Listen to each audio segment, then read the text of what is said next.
Welcome to The Randy Report. I'm Randy Slavacek, your host. I'm also the writer and editor of therandyreport.com, where you can find me every single day on the internet reporting on the daily news cycle in terms of politics, pop culture, and entertainment news of interest to the LGBTQ community. It's no surprise that the most obvious trait that sets gay men apart from the rest of the world is the fact that we have sex with men. But in truth, few of us have ever had someone explain or teach us about gay sexuality. While the majority of our friends during our teen years were starting to figure out asking someone of the opposite sex out on a date and beginning to explore intimacy and sex, gay teens were in the middle of realizing we weren't quite like straight guys. I've often said when talking about emerging sexuality that the gays kind of lose 8 to 10 years on the dating curve because we're working on parsing who we are, the coming out process, and all that. Plus, the world is full of examples of heterosexual dating norms in movies, TV, music, books. But as a gay teen, until the internet, there wasn't much to help educate us about not only the mechanics of gay sex, but the point behind it. Today I'm talking to popular sex-positive YouTube vlogger Davey Wavey. As many of you probably know, since 2006, Davey has covered or uncovered LGBT topics relating to sex, relationships, coming out, dating, boys, and just about anything having to do with homosexuality. With over 1 million subscribers to his YouTube channel and over 400 million views of his videos, Davey Wavey likes to invite gay men to a playful world of sexual celebration. I recently spoke to Davey about his newest endeavor, a website called Himeros.tv, which he describes as an erotic playground for men who have sex with men to enhance their experience of sex and sexuality.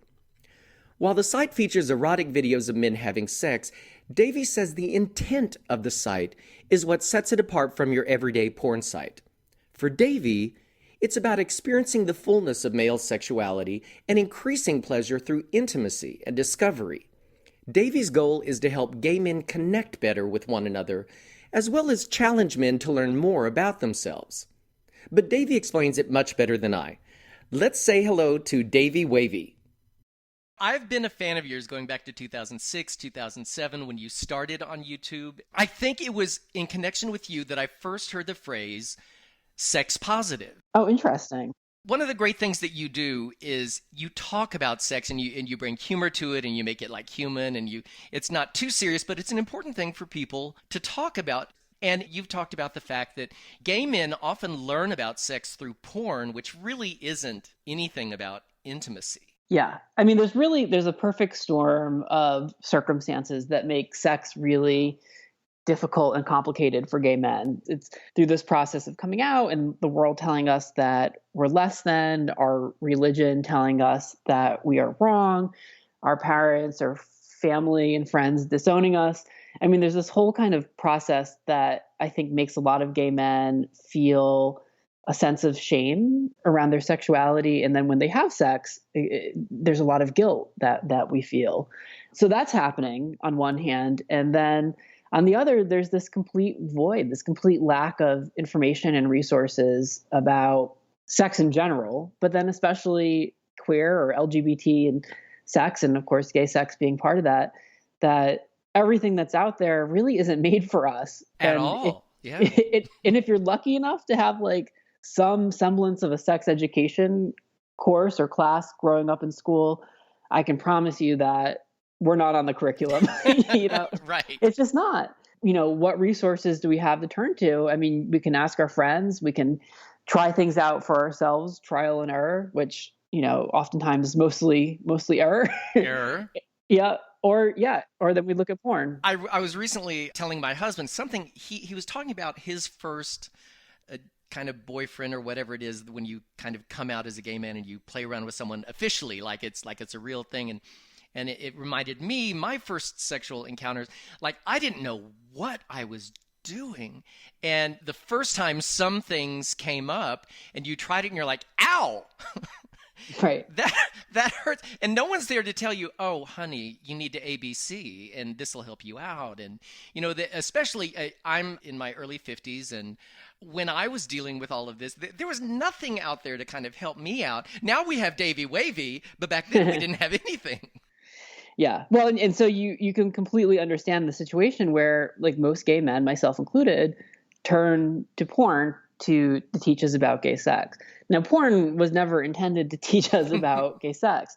Porn isn't designed to teach you about intimacy or connection or pleasure or sexual exploration or what feels good for you or how to communicate with your partner. Porn's designed to get you off. Like that's Right. what it does, and it's really good at that. But when we start to look at it for other things when it comes to our sex and sexuality, it starts to come up short. Hmm. And so that's kind of where I think there's an opportunity to use some of this erotic content, but in a way that actually enhances gay men's sex and sexuality. And that's not to say that I expect every studio out there to take charge and do that, or that there's some sort of mandate to make socially responsible gay porn. I just think there's an opportunity for someone to do that, and I'm glad to step into that space. And what you've done is create a video website called himeros.tv. And I'm going to make sure that I have the link in the notes for the podcast, because I think it's terrific that it's sexual. I'll let you talk about it more, but it's sexual, but it also kind of goes back a little bit to remind us about intimacy and getting into those feelings and not just getting off. Yeah, so Himros.tv basically uses erotic content. My mom would look at it and she would say, it's porn. So it basically uses porn to teach gay men about better sex. So, when you go on, it looks just like any other porn site visually, right? It looks like, Sean Cody or Corbin Fisher, whatever it is that floats your boat. Visually, it kind of looks like that interface, and it's a subscription membership site. But when you kind of get into the content, what it serves through this erotic content, yes, there's dicks and asses and people getting fucked, and there's loads of, whatever. It's all there, but it's also communicating messages that I think gay men need to hear. And it goes anything from like instructional games that you can play with a lover to different techniques to explore for masturbation, tantric massage techniques. I mean, it's really kind of the spectrum of content and messages that we don't really get. And while I've kind of created this platform for these things to exist, the messages don't come from me. I mean, I'm 34 years old and I'm still very much figuring things out. But there's a whole world of sex coaches and tantric instructors and, sex educators and psychotherapists that have incredible knowledge and resources about gay sex that tends to be, quite frankly, very inaccessible and not fun to read or learn about. I mean, going to like a seminar or reading a dense book is not quite as fun as watching a porn. So we can take some of those same principles and philosophies and communicate them to gay men in a way that's a little bit more entertaining. It's the same thing, by the way, that I've been doing on my YouTube channel for 11 years, but it's doing it with erotic content. Well, and I can tell you, I clicked through several of the videos. It's first of all, they're beautifully shot, which is nice. It's not like this stuff you would see on Tumblr or Pornhub or something that's just kind of like amateurs throwing stuff up there. It's well done and it's thoughtful, which is what I like because it goes through a lot of different things. Like you mentioned, because there's a category for masturbation. And one thing that a lot of people don't think about is like different stroke technique. A lot of guys, let's face it, probably just kind of do it the same way every time they do it. And even if they change hands, they think they're cheating on the other hand or something. It feels different. Just to shake things up and try different things and just to talk about that, the communication, the conversation of talking about that. I know there's videos about, controlling your orgasm during anal sex. So it's not just bang, bang, bang, get off and out and, enjoying the whole thing. Yeah, I mean, most of us are mimicking what we see in porn, when we're having sex and when we're jerking off. And, you would think most gay men, probably jerk off, 3, 4, 5, 10 times a week. You think that we would take a step back and say, oh, okay, like, how can I do this in a way that's a little bit more interesting or pleasurable? Or you think you'd have tried every single technique at this point, right? And in your life. And wow, how many ways can I bring myself pleasure? But we don't always have the tools to do that or know what those techniques can be. So we're just trying to, get people to think outside the box. And the funny thing is, like, because most of us are so inside this very formulaic box that as soon as you start to step outside it, even a little bit, the people who people or person that you have sex with are generally like floored by how interesting and awesome this is. I mean, and I'm like talking, you just step outside the box a little bit and they're like, whoa, like this is awesome. I did an exercise with a guy I was hooking up with recently called pleasure mapping. And so you just basically activate different parts of the body and you rate on a score of 1 to 10 how pleasurable it is for each of those places to be touched. Yeah. And it kind of gets you to turn your attention inward and to really experience like the pleasure that's coming into you. And you start to discover things about your body and what feels good. And then you're also communicating that to your lover by telling them, on a score of 1 to 10, how good something feels. And something as simple as that you can do in 15, 20 minutes, like is a really big step in starting to transform the sex that you're having. Well, a lot of people don't even discuss, like if you're married or you have a longtime partner, I know people who don't tell their partner the things they even like, or they're embarrassed to say, well, I really like it when you do this, or I really don't like it when you do this. Just that communication is so important. The thing I like also about Himeros.tv, let's say it as often as possible because I want everyone to memorize that and go to the website, that sometimes I find in life people kind of need to be given permission in a way to go, yes, it's okay. You can do that. You can explore that, because society it puts us in a box. Right. And I think the traditional porn that we've all watched has given us permission to have a very kind of narrow definition of sex. It's like two guys come into a room, there's a bed, you kiss, you blow each other. And then, right. Yeah, it's A, B, C, D, and come, and that's it. So we thought, what if we do a video where the ejaculation doesn't happen in the last 2 minutes. I mean, you know where to fast forward to see it, for crying out loud. Like that's how much of a formula. Oh, it's true. It's true. Porn. So we're like, well, what happens if the ejaculation happens right at the beginning? And then we do a video that explores all the things that you can do afterwards. And if it's someone that experiences premature ejaculation, as a lot of guys do, it gives them, permission to explore a whole world of sex that can happen after you ejaculate that we're not given access to in traditional porn content. Oh, absolutely. Because for most people, once someone ejaculates, it's close up shop time. What do you want to eat? Right.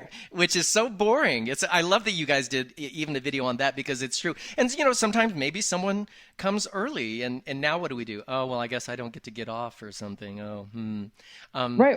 Or you feel an incredible sense of shame about having, ejaculated earlier than expected, and like, oh, this isn't how it's supposed to be.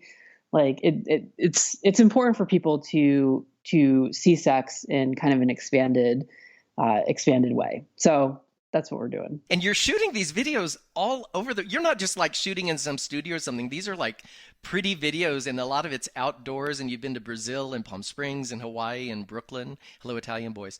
North Carolina. So I love that you're like getting out. And I also have to mention, I really noticed, and I appreciate this personally, is that there's a lot of diversity just in the people who are shooting the videos. Thank God, because it would be real easy just to use the same kind of, white young boys doing everything. And there's diversity in age and diversity in just everything. So I really appreciate that. It jumped out at me when I was looking at different videos. Yeah. Well, it's funny because it's a little bit of this like balancing act that we've noticed. It's what we try to do is work with the, adult models and porn stars that my audience knows and really loves, but also to work with models that are maybe more of a reflection of who my audience is, because the reality is we're not all 20-year-old porn stars with 6-pack abs and 9-inch dicks, right? And when you go to a site, it's hot to see that. Like I totally enjoy seeing 20-year-olds with 9-inch dicks. But it's also really nice to see a reflection of yourself.